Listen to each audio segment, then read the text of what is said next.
ពលរដ្ឋខ្មែរអាមេរិកម្នាក់នឹងជាអតីតបេក្ខជនសម្រាប់តំណែងឯកអគ្គរដ្ឋទូតអាមេរិកប្រចាំប្រទេសថៃកាលពីឆ្នាំ2017លោក Pullywood បានសរសេរលិខិតមួយច្បាប់រាយការណ៍ប្រាប់លោកប្រធានាធិបតីអាមេរិក Donald Trump អំពីការខូចខាតដែលយោធាថៃបង្កមកលើកម្ពុជាអំឡុងពេលសង្គ្រាមពីរលើកក្នុងឆ្នាំ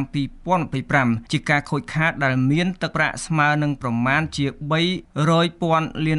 អាមេរិកអ្នកឃ្លាំមើលស្ថានភាពកម្ពុជាយល់ឃើញថាសំណើនេះជារឿងគួរឲ្យចាប់អារម្មណ៍ចំពោះពលរដ្ឋទូទៅនិងអ្នកនយោបាយនៅកម្ពុជាតែចំណោទនៅត្រង់ថាតើកម្ពុជានឹងឈ្មោះឈ្មោលយ៉ាងណាដើម្បីទារសងការខូចខាតដ៏ច្រើននេះពីភាគីថៃនៅក្នុងលិខិតមួយច្បាប់ចុះថ្ងៃទី5មករានេះលោក Pullywood ដែលជាអតីតទីប្រឹក្សារដ្ឋាភិបាលកម្ពុជាទទួលបន្ទុកបញ្ហាបច្ចេកវិទ្យាព័ត៌មានបានឲ្យចៅវាយសេដ្ឋវិមានជ្រាបថាតាមការវិតម្លៃជាបឋមការវាយប្រហាររបស់ថៃតាមផ្លូវអាកាសនិងការបាញ់ផ្លោងនានាបានបង្កការបំផ្លិចបំផ្លាញហេដ្ឋារចនាសម្ព័ន្ធយ៉ាងច្រើនសន្ធឹកសន្ធាប់ក្នុងទឹកដីកម្ពុជាការវាយប្រហារក្នុងអំឡុងពេលនៃចំនួនកាលពីឆ្នាំ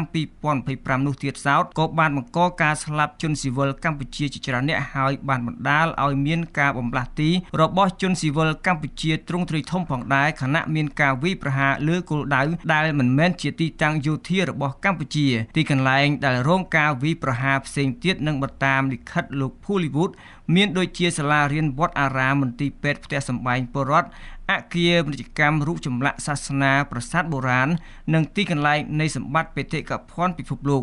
ក្នុងលិខិតដដែលលោក Pullywood បានអះអាងថាទំហំនៃការខូចខាតដែលបង្កឡើងដោយថៃមានទឹកប្រាក់ស្មើនឹងប្រមាណជា$300,000 លាន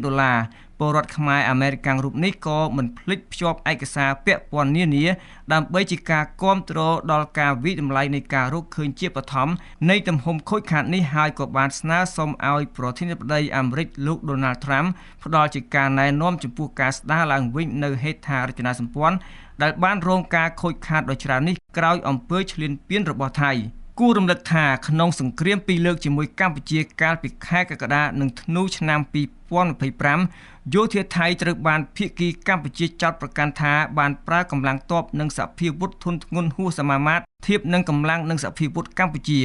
ថៃបានប្រើប្រាស់អាវុធធុនធ្ងន់គ្រប់ប្រភេទរាប់ទាំងកាំភ្លើងធំកាំភ្លើងត្បាល់ដ្រូនពិឃាតយន្តហោះប្រតិកម្ម F-16 របស់អាមេរិកនិងយន្តហោះចម្បាំងផ្សេងទៀតរបស់ប្រទេសស៊ុយអែតនិងកូរ៉េខាងត្បូងមកទម្លាក់គ្រាប់បែកលើទីតាំងជនស៊ីវិលនិងតំបន់ប្រាសាទបុរាណខ្មែរនៅតាមបន្ទាត់ព្រំដែនខ្មែរថៃ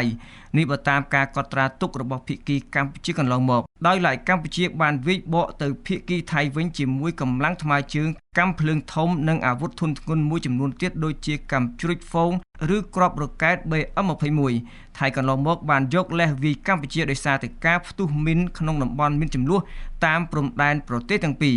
លោក Pullywood ប្រាប់វិទ្យុបារាំង AFE តាមបណ្ដាញសង្គម Facebook បន្ថែមថាអត្រាទាមទារសំណងពីភាគីថៃខាងលើនេះគឺមានក្នុងបទដ្ឋានអន្តរជាតិតាមលោក Pullywood ថៃច្បាស់ជាប្រកែកមិនព្រមសងទេតែមានវិធីដែលអាចឲ្យភាគីថៃសងកម្ពុជា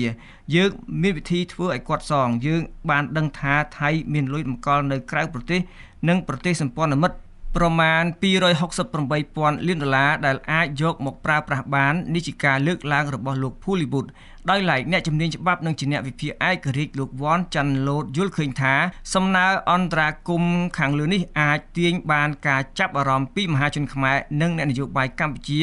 ឬក៏ក្រុមយុតិធៃតែអ្វីដែលសំខាន់នោះគឺនៅត្រង់ថាតើរដ្ឋាភិបាលកម្ពុជានឹងធ្វើសកម្មភាពកម្រិតណាដើម្បីទាមទារសំណងខូចខាតនេះតាមយន្តការតុលាការព្រហ្មទណ្ឌអន្តរជាតិនិងស្ថាប័នផ្សេងទៀតដែលធានាសន្តិសុខនិងយុត្តិធម៌របស់ពិភពលោកតាមលោកវ៉ាន់ចាន់ឡូតការចាញ់ប្រៀបរបស់យោធាកម្ពុជានិងកម្លាំងយោធាថៃក៏ទំនងជានឹងមិនអាចដាក់សម្ពាធថៃឲ្យមកសងកម្ពុជាដោយករណីអ៊ីស្រាអែលវាយកំទេចទីក្រុងហ្គាហ្សាឲ្យទៅជាផេះហើយក៏គ្មានសំណងនោះដែរ